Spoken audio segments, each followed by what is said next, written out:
The flashing blue lights carved through the night like lightning, bouncing off the chrome of parked cars and the glass windows of the diner. Marcus King had been on the road for hours, his suit still crisp, his tie loosened just enough to remind him that his long day was nearly done. He wasn't on duty tonight, just a man stopping for a late meal in a small town off the interstate. The neon open 24-hour sign buzzed faintly above the diner entrance, a beacon of normalcy.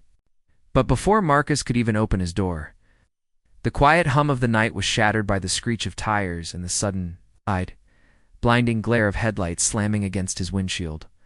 A voice tore through the stillness. "Hands where I can." "See them." Marcus blinked against the light, raising his hands instinctively. His training took over slow, deliberate movements, steady breathing, no sudden gestures. He could already see the shape of the officer outside. Weapon drawn, stance aggressive. Finger taut on the trigger as though eager to prove a point. Marcus kept his voice even. Calm, the same tone he had used to diffuse chaos overseas, "Officer. There's no need for the gun. My name is Marcus King. I'm with the United States Secret Service," the officer barked back, his voice dripping with disdain. "Yeah, and I'm the Tooth Fairy. Get out of the car." Marcus exhaled slowly, suppressing the frustration rising in his chest. He had faced dangerous men, real threats to national security, and never once had he felt as raw and exposed as he did now.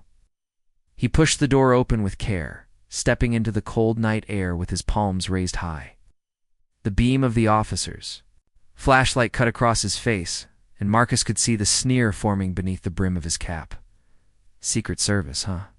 You expect me to believe that? Out here dressed like that in a town where the most important thing we protect is the local bowling alley?" The officer's chuckle was sharp and mocking. Marcus remained composed, his tall frame radiating a quiet authority. He spoke again, his voice steady. "I have identification. I'd like to show you my credentials. Keep your hands where I can see them."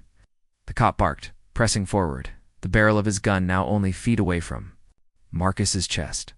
The tension between them stretched thin, and Marcus's knew one wrong word could snap it. "Officer," Marcus said, carefully choosing each syllable, reaching into my jacket slowly to show you my badge. The cop narrowed his eyes, but didn't lower the weapon. Marcus moved with painstaking slowness, sliding his hand into his suit jacket and retrieving the leather case. He flipped it open, holding it out like a shield. The golden crest of the United States Secret Service glinted under the harsh lights, his credentials displayed with unmistakable authenticity. The officer stared for a beat, then threw his head back and laughed. Not the laugh of relief or realization, but the kind of laugh that cut, that mocked. You printed this off the internet, didn't you? Hell, I've seen better fakes on eBay. You think I'm stupid?" He took a step closer, jabbing the air with his gun. "Ain't no way you're Secret Service. You're just some thug in a suit trying to play make-believe." Marcus felt heat rise in his chest, a storm behind his calm expression. His jaw tightened, but his voice stayed measured. "That badge is real. I took an oath to this country. I served directly under the President of the United States. You are making a serious mistake." But the officer's laughter only grew louder, echoing in the empty parking lot. He circled Marcus like a predator sizing up prey, savoring the moment. "You hear yourself? President of the United States? Man, you can't even stand here without me telling you where to put your hands, and you expect me to believe you guard. Presidents? That's rich." Another squad car pulled up, red and blue lights swirling into the night sky. The backup officer stepped out, confusion written across his face as he took in the scene, Marcus standing tall with his hands raised. The first officer, grinning like he'd already won a battle. "Got ourselves a fake Fed here," the first cop called out, still smirking. "Pulled out some shiny badge like I'm supposed to buy it. It's probably stolen." The second officer hesitated, looking between Marcus and his colleague. That badge looks real," he muttered under his breath. Marcus caught the words, but kept silent. He knew better than to argue. He'd learned long ago that sometimes silence spoke louder than protest. From across the street, a few bystanders had gathered. Phones were out, cameras rolling. Marcus could feel their eyes on him, could hear their whispers carried on the night air. "He looks legit. That badge is real. Why is he still pointing the gun? It's the murmurs mixed with the buzzing. Neon and the officer's mocking laughter, creating a surreal symphony of tension. The officer didn't care. He thrived on the spectacle. See that? He shouted toward the onlookers. This guy thinks he can fool me. I know better. You don't belong here, boy. Not in this town. Not in that suit. And sure as hell not in the Secret Service. Marcus steadied himself, his training like an anchor in stormy seas. He had endured far worse in silence. He thought of the oath. He had taken the flag he had sworn to protect, the lives he had guarded with his own. Yet here he was, stripped of dignity by a man, too blinded by arrogance to see the truth in front of him. Officer, Marcus said finally, his voice low, deliberate, every syllable laced with warning. You are pointing a deadly weapon at a federal agent who has identified himself multiple times. You are not only violating protocol, you are breaking the law. The officer's smirk faltered for just a second, but arrogance quickly replaced it. Breaking the law? Don't lecture me. You're not in charge here, I am. He tapped the side of his gun, the gesture chillingly casual. And around here my word is law. The air grew thick. The crowd across the street held their breath. Their phones raised higher, recording every second. Second officer shifted uneasily, his hand brushing against his own holster, as if unsure whether to join or step back. Marcus stood tall, his eyes locked on the man in front of him. He knew how quickly this could spiral, how fragile the line between restraint and tragedy could be. And he knew, deep down, that this wasn't just about him. Every word, every gesture, was now part of a larger story, being written one that could end in fire or injustice. For a moment, silence reigned. Even the buzzing neon sign seemed to hold its breath. Marcus could feel the weight of the officer's finger on the trigger, the hum of the tension in the air, the eyes of the world watching through 1,000 small screens. And in that silence, something shifted. The door of the diner swung open, and footsteps broke the stillness. Someone was coming, someone who would change the course of the night. Marcus didn't move, didn't speak. He simply stood, his badge glinting in the harsh light, his dignity unbroken. Waiting for the scales of justice to tilt, the night was no longer ordinary. It had become a test of truth, of power, and of law. Who, in the end, would be in handcuffs? The night had grown heavy, tension pulling at the air like a taut wire ready to snap. Marcus kept his eyes forward, his badge still glinting faintly in the harsh lights. But the laughter of the officer continued to stab through the silence, each chuckle laced with arrogance and disdain. Then, just as the officer's grin widened, again, the faint chime of the diner's door broke the spell. The sound was ordinary. Just a bell jingling above a doorway, but in that moment it felt like thunder. A man stepped out into the open, tall, broad-shouldered, his stride deliberate. He wore a tailored gray suit, the kind that wasn't bought off a rack but cut to fit with precision. His tie perfectly knotted, his shoes shining under the fluorescent glow of the diner's lights. He looked out of place in this sleepy town, more suited for a briefing in D.C. than a roadside diner. And yet his presence instantly drew every pair of eyes. In his hand was a phone pressed against his ear. His face was calm but sharp, the kind of calm that came from someone used to walking into chaos and bending it to his will. Even the murmuring crowd across the street seemed to hush. Sensing a shift in the balance, the armed officer barked immediately, his voice sharp and defensive. "Sir, stay back. This is police business. Don't interfere." But the man didn't stop. He ended his call, sliding the phone into his pocket with deliberate slowness, and fixed his gaze on the officer holding Marcus at gunpoint. His voice, when he spoke, was low, even, and carried the weight of command. "What you are doing right now is not only reckless, it's unlawful. That man," he pointed squarely at Marcus, "is a federal agent. You are aiming a weapon at someone who has identified himself as such. Do you have any idea the magnitude of the mistake you're making?" The officer's face twisted into irritation. He didn't like being challenged, especially not in front of a crowd. "And you are?" snapped, his voice trying and failing to mask the slight tremor in it. The suited man didn't answer immediately, stopped his feet from the scene. his eyes locked on the officer, his silence more powerful than words. And then, as if on cue, the low hum of engines rolled into the lot. Two black SUVs glided in, their movements smooth and purposeful, not the kind of chaotic arrival small-town cops made when chasing trouble. These vehicles carried presence, authority, and inevitability. Doors opened in unison. From each SUV, men and women stepped out, dressed in dark suits, earpieces curling behind their ears. Their movements crisp, professional, and unmistakable. The moment they emerged, the crowd gasped. Phones zoomed in, recording every detail. This wasn't a local sheriff's posse or state police backup. This was something far higher, far more dangerous to those who thought they held power in that parking lot. The first officer's smirk faltered. He looked between the new arrivals and the man in the gray suit, his grip tightening on his gun as though it were the last tether of control he had left. "What the hell is this?" The suited man reached into his jacket and with a flick of his wrist produced his credentials. He held them high enough for the officer, the crowd, and the cameras to see. His voice was steel. "Deputy Director Aaron Cole, United States Secret Service. And the man you're threatening with your weapon is one of my agent's agent, Marcus King." The crowd erupted in murmurs, shock, and disbelief. "Deputy Director, Secret Service? Oh my God, it's real." Phones shook as people tried to capture every angle. The officer's face drained of color. His mouth opened, but no words came. The gun in his hand trembled, the arrogance that had fueled him just moments ago leaking out like air from a punctured tire. I didn't. This can't. Cole cut him off, stepping forward with authority that filled the night. "Put the weapon down." The officer hesitated, but only for a heartbeat.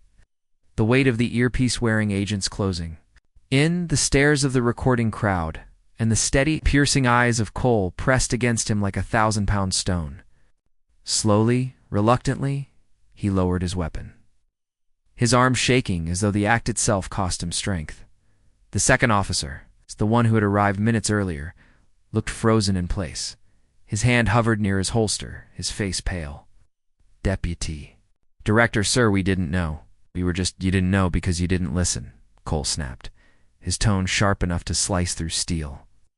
He gestured toward Marcus, who still stood with his hands raised, calm and resolute. "He told you who he was. He showed you his badge. And instead of following protocol, instead of verifying, you mocked him. You drew your weapon. You escalated. You have any idea how close you came to creating a national incident?" The first officer sputtered, desperation rising. He looked suspicious. "Out here, dressed like that TI had to act. I couldn't just take his word for it." Cole's expression hardened. "Suspicious? Because he was a black man in a suit? Because he didn't fit the picture in your eye? Head of what authority looks like? You didn't act, officer? You profiled, you humiliated, and you broke the law." The crowd buzzed with agreement, voices rising. "Exactly. You had the badge right there. You pointed a gun at a Secret Service agent." Every word from the crowd was another nail in the coffin of the officer's bravado. Marcus finally lowered his hands. His movements deliberate, controlled. His voice calm as ever cut through the noise. "I told you my name. I told you my position. I told you the truth. You laughed in my face." The officer looked at him, a flicker of shame crossing his features before anger tried to cover it. But anger wouldn't save him now, not with cameras rolling, not with the deputy director of the Secret Service standing before him. Cole nodded. Once to his agents, disarm them. Now, the team moved with surgical precision. In seconds, the first officer's gun was taken from his hand, the second officer's weapon removed from its holster. Their protests came fast and loud. "This isn't necessary. It was a misunderstanding. We didn't mean any harm." But their words fell flat against the undeniable reality. Cole's voice remained calm but cold. "You don't get to spin this. You don't get to laugh off your actions. You threaten a federal agent. That's a federal crime. Will be held accountable." The first officer's bravado cracked completely now. His face turned red, sweat beading on his forehead. "Please, it was just a mistake. We didn't. You had every chance. Marcus interrupted, his tone sharper now, though still steady. I gave you my badge. I identified myself multiple times.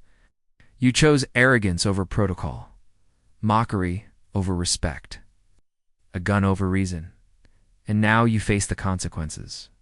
The crowd cheered at Marcus's words, their voices rising in unison. Phones recorded every second as the officers were pulled aside, their hands guided behind their backs. The metallic snap of handcuffs, punctuating the moment like a final verdict.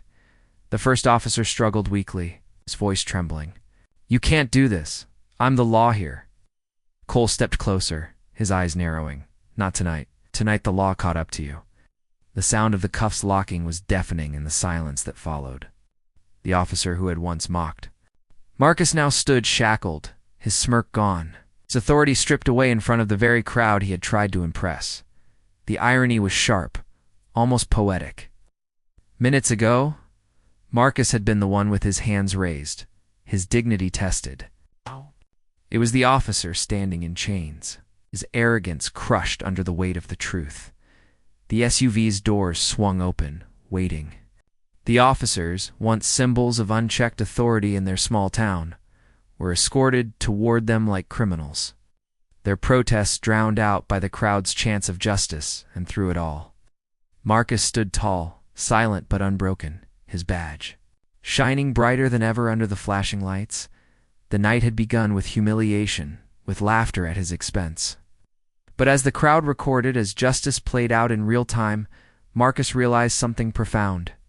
The truth didn't just survive mockery, it destroyed it. And the man who had been so sure of his power now learned that power, misused, could be taken away just as quickly. The metallic click of the handcuffs echoed across the diner lot, sharp and final, louder than the laughter that had filled the air just minutes before.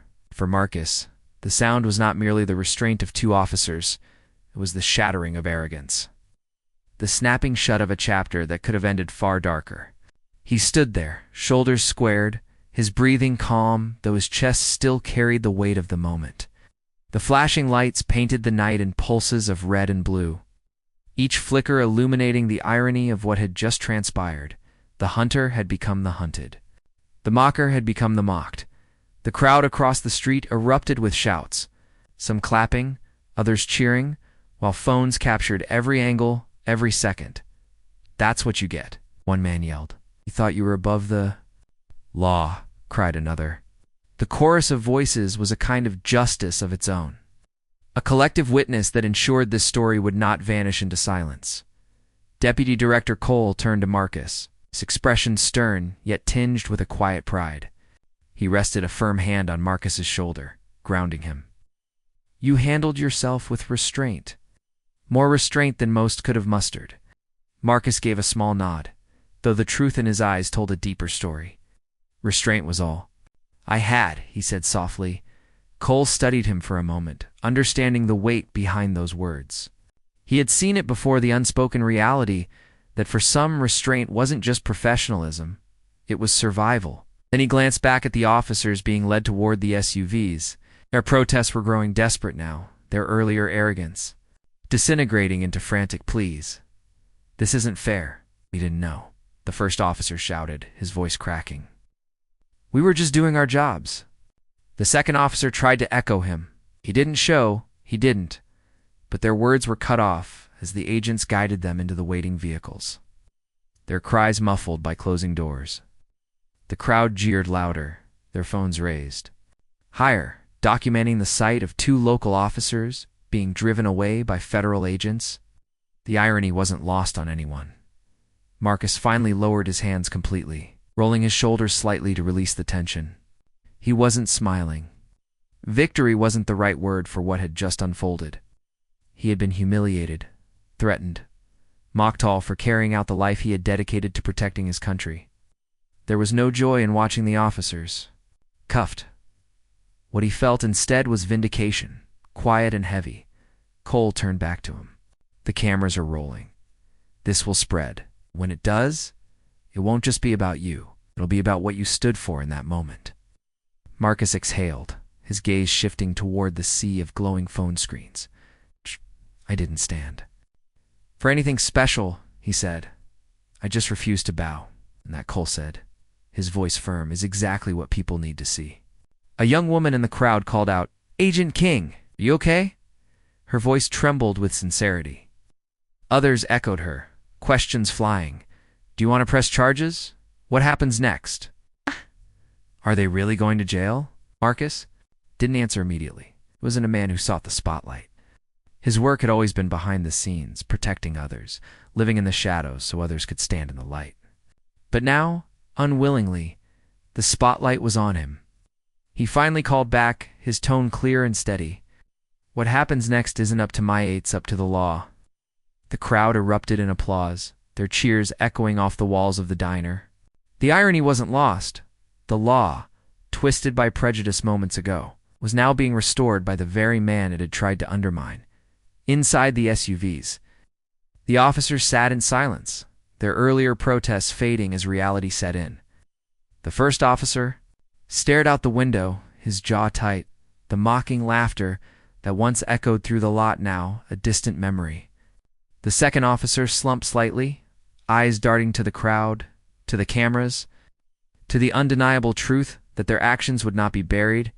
Cole gave a final nod to his team, who closed ranks around the vehicles, ready to transport the disgraced officers away.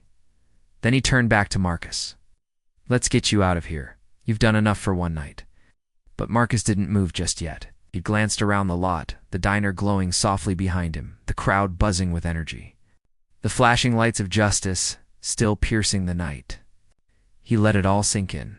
He thought of how quickly the night could have ended differently. A finger on a trigger, split-second decision. A life ended not because of failure, but because of prejudice. The thought burned deep, but he pushed it down. He wouldn't let that bitterness consume him. It seemed too much in his life to let anger define him now. Instead, he lifted his chin slightly and looked toward the crowd.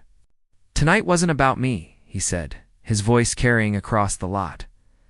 The chatter quieted, people leaning in to hear. Tonight was about what happens when arrogance meets accountability. When the truth is mocked, it doesn't disappear, stands, and no amount of laughter can bury it. The crowd cheered again, louder this time, their voices a chorus of agreement. Phones captured his words, broadcasting them to an audience far larger than the people gathered in that lot.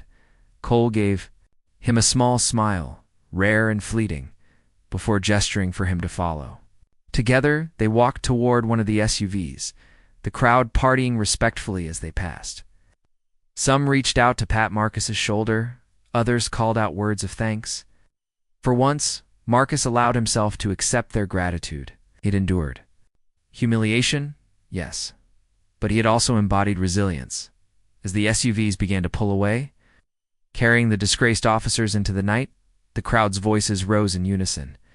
Justice, they seemed to say, had not just been served, it had been seen, witnessed, recorded, ensured, in Marcus King. Standing tall in the glow of the flashing lights, knew the ending was clear. The officer's laughter had been loud, cruel, and mocking.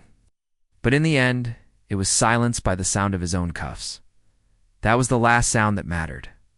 The story ended not with the bang of a gun, not with the fall of an innocent man, but with the quiet, undeniable snap of justice, locking into place where it always belonged.